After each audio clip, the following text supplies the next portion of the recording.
जय शिवराय मित्रांनो. खरं तर हा व्हिडिओ हळद उत्पादकासाठी खूप महत्त्वाचा ठरणार आहे. ज्यांचे कांदे वगैरे अजून कुठलीही कामे असू द्या, ह्या आठवड्यातल्या वातावरणाला तुम्हाला कसा सामना करायचा ह्या व्हिडिओमध्ये सविस्तर सांगण्याचा प्रयत्न करणार आहोत. मागे सुद्धा दिलेल्या अपडेट प्रमाणे तारखा त्याच आहेत, पण वातावरण काही कान्याकोपऱ्यामध्ये अचानकच मेघगर्जनेसह सुद्धा होऊ शकतं. ते भाग आणि ते पॉईंट्स कोणते आहेत त्याकडे देखील लक्ष देऊयात. आणि महत्त्वाचं पुढचं जे काही वातावरण आहे 30-31 हे 4 दिवस चालणार आहेत. त्यामध्ये डिफरंट भाग आहेत. कुठला जिल्हा बदलून कुठला जिल्हा परत परत मध्ये आहे, कुठल्या जिल्ह्यापर्यंतची मजल आहे, हे सगळे ह्या व्हिडिओमध्ये आपण क्लिअर करून घेऊयात.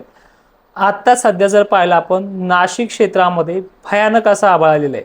नाशिकच्या 15% भागांमध्ये मेघगर्जनेसह मुसळधार तर काही ठिकाणी विजांचा कडकडाट देखील चालू आहे. तर काही ठिकाणी पेंडवलता सडा टाकल्यासारखा तर काही ठिकाणी नुसतं वारं कावरून गेलेलं आहे. तर अशी परिस्थिती सध्याच्या व्हिडिओ चालू असताना सुद्धा पाहायला मिळते. तर याचा परिणाम सातारा जिल्ह्यात देखील काही ठिकाणी होतो आहे. छत्रपती संभाजीनगरमध्ये मोजक्या ठिकाणी उत्तर भागामध्ये हे देखील पाहायला मिळू शकतं. तर अशा प्रकार आहे. तर पुढचं बघा, उद्या 27 तारखेला काय होणार आहे की पुण्यापासून खालच्या भागामध्ये बारामती असेल, सांगली असेल, सोलापूर असेल, झाला तर मोजका धोका आता कमी होते 2-3 दिवसांनी. 28ला तर वारे जे आहेत ते पश्चिमेकडनं पूर्वेकडनं जोराने म्हणजे खानदेशकडनं पुढे दक्षिण साईडला जोराने वाहतील परवाच्या दिवसापासून, ज्यामुळे वातावरण बनणार नाही 3 दिवस. तर कुठे कुठे बनणार नाही, नाशिकमध्ये बनणार नाहीये, विदर्भात बनणार नाही, असं गरमीची लेवल देखील थोडी खालवल्यासारखी वाटेल. पण हे 1-2-3 दिवस चाललं की 29 तारखेला डब्ल्यूटीचा आभार निघायला सुरुवात होणार आहे. 29 तारीख सुद्धा खूप महत्वाची असणार आहे ह्या मोजक्या भागांना, खानदेशला विशेष करून. की खानदेशच्या, छत्रपती संभाजीनगरच्या आणि धुळ्याच्या सागरी भागामध्ये स्थानिक लेवलला पाऊस होऊ शकतो. 5% एवढी व्याप्ती जरी असली तरी महत्वाची आहे.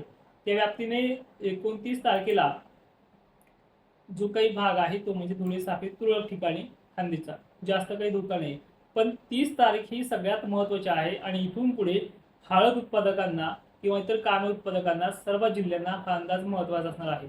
नागपूर जिल्ह्यात सुद्धा ह्या 30 तारखेलाच पहिली मजल मारणार आहे. छत्रपती संभाजीनगर, नाशिक जिल्हा, हुबळी, कोल्हापूर मोजक्या ठिकाणी, पुणे मोजक्या ठिकाणी हा आहेच. त्यानंतर अकोला, अमरावती तुरळक ठिकाणी, पण जालन्यात सुद्धा संध्याकाळपर्यंत काही भागांना ह्या वातावरणाच्या कंडिशनला सामना करावा लागणार आहे. बरं ठीक आहे, 30 तारीख झाली. 30 तारखेला मराठवाडा मोजक्या ठिकाणी सांगतोय आपण, पश्चिम महाराष्ट्रही मोजक्या ठिकाणी सांगतोय. व्याप्ती भरपूर नाहीये, आता सध्या नाशिकला चाललाय, व्याप्ती भरपूर नाही, पण जिथे बी जाईल ना तिथे नुकसानकारक पद्धतीची चालू आहे. तर ह्या 30 तारखेला मराठवाडा, विदर्भ आणि पश्चिम महाराष्ट्रात जी इंटेन्सिटी आहे ती प्रमाणामध्ये चालू आहे आणि ती होणार देखील आहे. 30 तारीख सुद्धा महत्वाची आहे. हे वातावरण जे आहे कधी कमी तर कधी जास्तही प्रभाव टाकेल. तर त्यासाठी सोलापूरला सतर्क राहायचंय, अकोल्यालाही सतर्क राहायचंय. अकोल्याची इंटेन्सिटी खाली अमरावती, नागपूरला बी ट्रान्सफर होऊ शकते.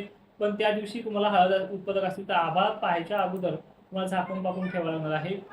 नांदेड, वाशिमला सुद्धा महत्वाचा विषय याच्यामध्ये घेतलेला आहे. वर्धा असेल, चंद्रपूर असेल, गोंदिया या दिवशी 31 तारखेला देखील महत्वाचा आहे. छत्रपती संभाजीनगर, नाशिक तरी यामध्ये आहेच, पण मराठवाड्यातला परभणी भाग, बीड जिल्हा, नांदेड परिसर, लातूर परिसर सुद्धा या दिवशी महत्वाचा ठरणार आहे. सोलापूरच्या बाबतीत बोलायचं झालं तर सोलापूरला आगमन ह्या दिवशी संध्याकाळच्या वेळेला काही दक्षिणी भागांना, अक्कलकोट असेल, खाली लोहारा खुर्द साईड असेल, बार्शी असेल, या भागाचा समावेश केलेला आहे. आणि हे वातावरण नंतर काय होणार आहे, डब्ल्यूचं आहे, थोडं दक्षिणेकडे देखील सरकू शकतं, ज्यामध्ये कर्नाटक, पुण्याचा समावेश आहे. 1 तारखेला, 1 एप्रिलला यामध्ये कोल्हापूर, पुणे, रत्नागिरी, कोकणामध्ये हुबळीपासून बेळगावपर्यंत, विजापूरपर्यंत वातावरण हे भरगच्च आभाळासह आणि मेघगर्जनेसह राहू शकतं. ज्यामध्ये परत सातारा, सांगली, पुण्याचा भाग, खालीकडे पंढरपूर, तुळजापूर परिसर, बीड जिल्हा, नागपूर मोजक्या ठिकाणी 1 तारखेला आहे. आणि 2 तारखेपर्यंत, 3 तारखेपर्यंत वातावरण महाराष्ट्रामध्ये खराब राहील.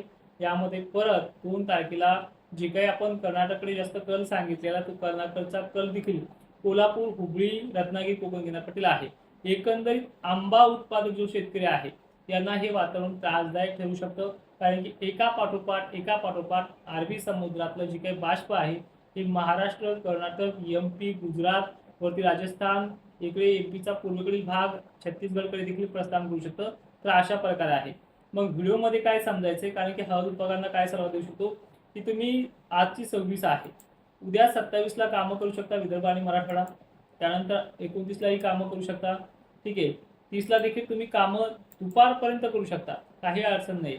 आणि 30 तारखेला जो काही 20% एरिया आहे, जो 20% भाग आहे, जो आपण हिंगोली, वर्धा, अमरावती सांगतोय, छत्रपती संभाजीनगर, नाशिक क्षेत्र सांगतोय, या भागांना ह्या वातावरणाची जी काही मजल आहे ती अधिक प्रमाणात राहू शकते.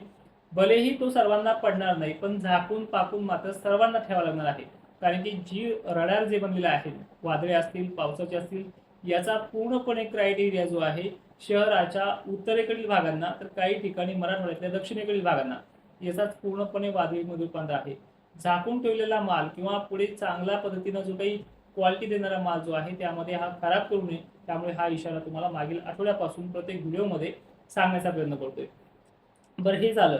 तर ह्या 30 तारखेपासून तुम्ही किती दिवस परेशान राहू शकता, म्हणजे हे काही एका दिवसापूर्वी मर्यादित नाही, त्याच्यामध्ये तुम्हाला 31 तारीख सुद्धा परेशान करणारे आहे.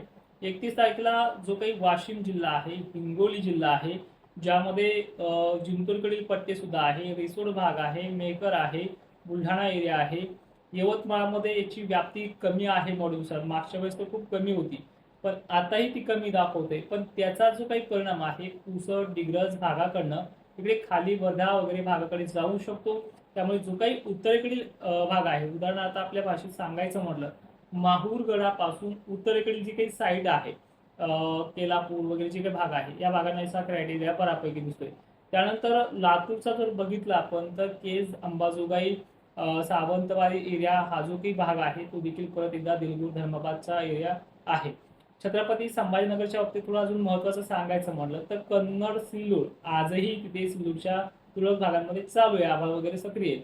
पण ह्या दिवशी सुद्धा महत्त्वाचा 30 आणि 31ला इथे पाऊस होण्याचा अंदाज आहे.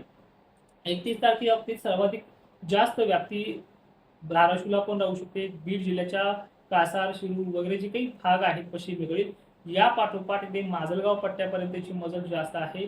एकंदरीत आपण सांगितलेत बरेचसे जिल्हे, यामध्ये टक्केवारी जरी घसरलेली असली पण तुमचा महत्त्वाचा माल पश्चिमी भागाकडे येणाऱ्या बाष्पामुळे हा खराब होऊ नये हा इशारा आहे. तर या काळामध्ये अतिदक्षता काय घ्यायची, तुम्हाला 2 दिवस जनावरे उघड्यावरती रात्री ठेवायला जमणार नाही. कुठलं सिस्टम कोणत्या भागाकडनं अजून दुप्पट होऊ शकतं, व्याप्ती 20ची असेल तर 25-30 पर्यंतही जाऊ शकते. त्यामुळे हा सतर्कतेचा इशारा होता. या मध्ये तुम्हाला अजून काही बाकी सांगायचं राहिलं असेल तर तुम्ही व्हिडिओच्या कमेंटमध्ये करा. उद्या या व्हिडिओमध्ये, दुसऱ्या व्हिडिओमध्ये तुम्हाला तिची माहिती देण्याचा प्रयत्न करेल. आणि येणाऱ्या काळामध्ये असे 3 टप्पे आहेत. हा टप्पा 2-3 तारखेपर्यंत चालला की पुढचा टप्पा 8-9च्या वेळेस दक्षिण भागाकडे म्हणजे दक्षिण महाराष्ट्राला परेशान करू शकतो. त्या पाठोपाठ नंतरचा जो काही टप्पा आहे तो एक तर 12-13ला बनण्याचे चान्सेस जास्त आहेत, पण कदाचित तो डायव्हर्ट होऊन पुढे 19-20ला मात्र नक्की बनणार आहे. तर अशा प्रकारचा एप्रिल महिन्यात जातोय, मे पण आहे, त्याबद्दलही एक सविस्तर व्हिडिओ बनवणार. जय शिवराय, धन्यवाद.